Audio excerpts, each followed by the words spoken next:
period, like Revenant type stuff, like dressing like Leonardo DiCaprio and going out into the woods and like getting by with only like a pistol and a knife and a leather hide and stuff like that. And he actually ended up being on a show on A&E or something like that called American Survivor about those types of people. But his interests just diverged so far away from the things that overlapped what I was interested in that I really lost interest. Yeah. And he gathered other people towards him probably by going in that direction, but you're going to lose people also. And you just need to decide, are the people that I'll lose by this worth more than the people that I'll gain? Yeah. So, easy example, political season.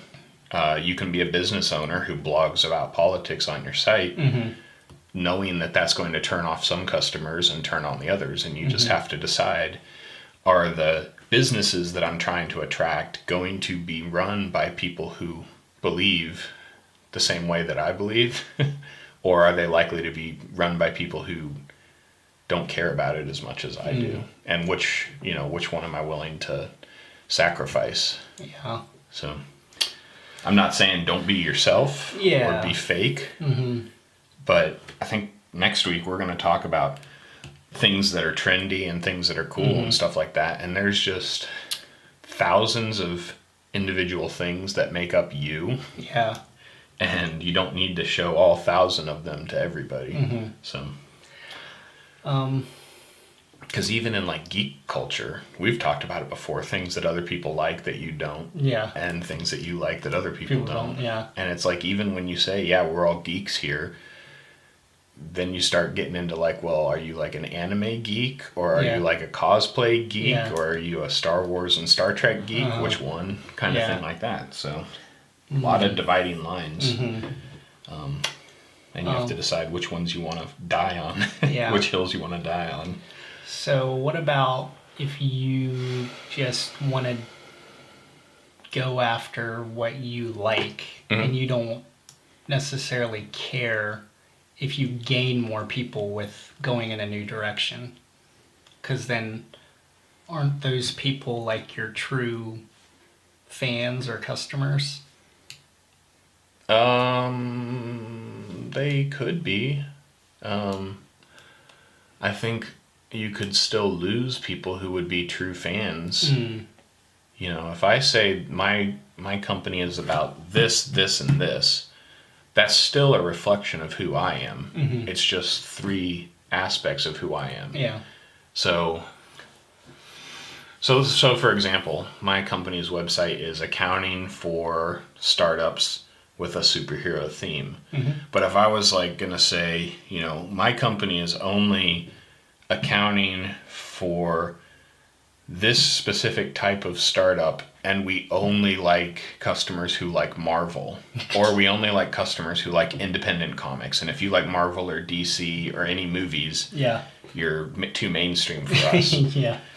I've now narrowed down the things that make me who I am to try and find my true customer base. But like we already said, that true customer base might not exist out there.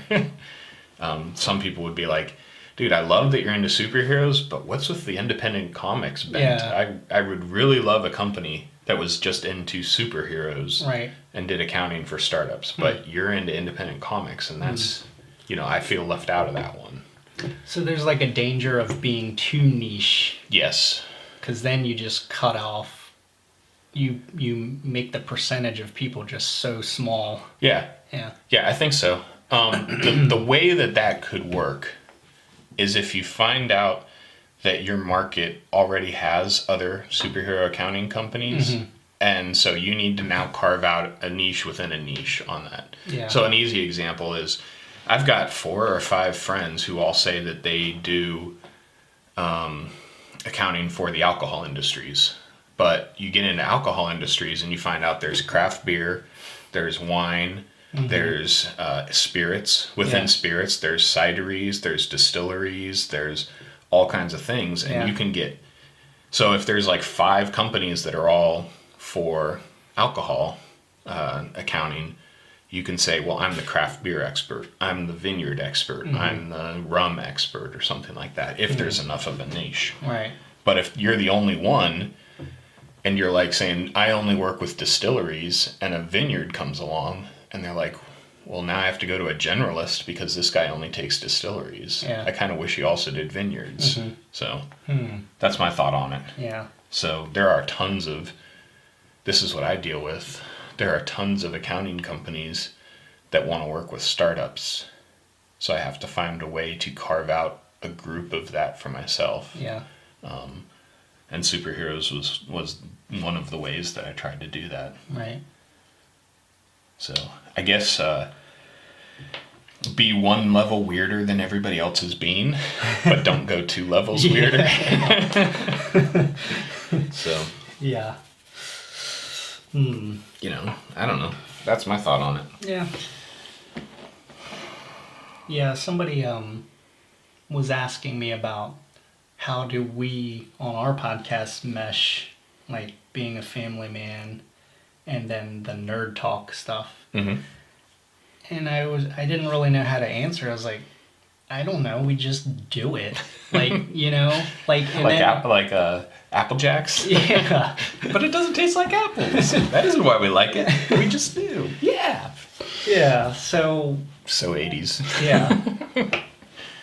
How do we mesh it? You Because just that's do it. That's our life. Yeah. And I mean, I think to the people who listen to the show, like after a while, And we've probably niched down too far. yeah, they just know that that's what we do. So it's not weird, really. Yeah. So, because you know, like movie stars, like when they go on talk shows, like I heard Aziz Ansari talk to Conan saying, like he keeps like two or three toothbrushes in his shower so he can shave and brush That was teeth. that was Stephen Colbert. Dubner. Stephen Dubner from Freakonomics. Oh yeah, He did that's what it was. There was an episode called Aziz Ansari Needs Another Toothbrush. Yes, that's what it was. That's right. But I just feel like if Aziz wasn't who he was and he just tweets that, it would be really weird. But since he's a movie star, it's like, oh, that's so interesting. It's just weird how it works like that. He saves so much time. He's so efficient. I'm gonna do that. Yeah. Yeah, inspiration. Yeah, deadlines definitely help me. Because I know I have to be done with something, you know. So, it inspires me to get the work done or whatever. How do you get in the zone, though? Like, do you just sit down and go, all right, right now I'm going to be creative? Or do you just do it and then the creativity follows? I need to not think about the finished product. I need to just write. Yeah. So I've written like 150 blog posts on my webpage now over 6 months. And some of them have been really good, and some of them have just been. Like, I published them. Yeah. And the problem with writing now for ActDev is anytime I sit down and I'm like, okay, this has to be the blog post that everybody loves and that blows up and my company takes off from here, it's too much pressure to be provocative or to be perfect. Yeah. Like the best blog post ever written at that point. That blog post will come. And it, like I said, it's come with Seeking Elite and often unexpectedly, like I just wrote something and it hit the right chord. Right. But if I would have sat down and said, okay, until I can write the perfect blog post for powerlifters, I'm not going to write anything, then I'd never write anything. You never write anything, yeah.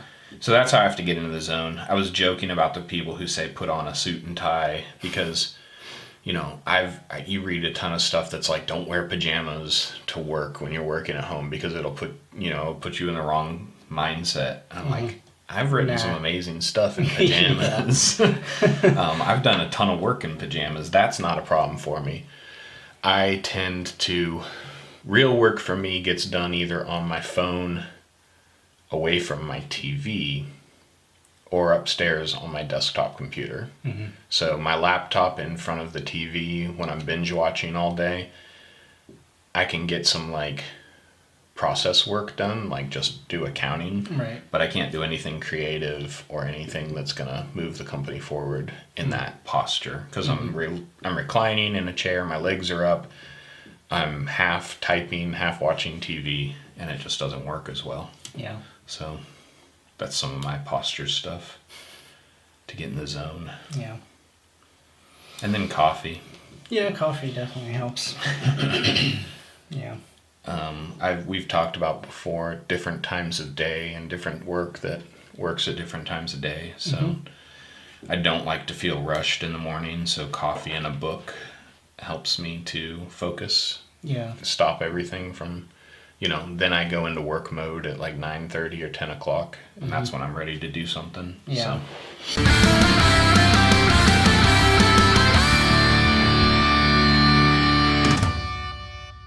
Hadoken!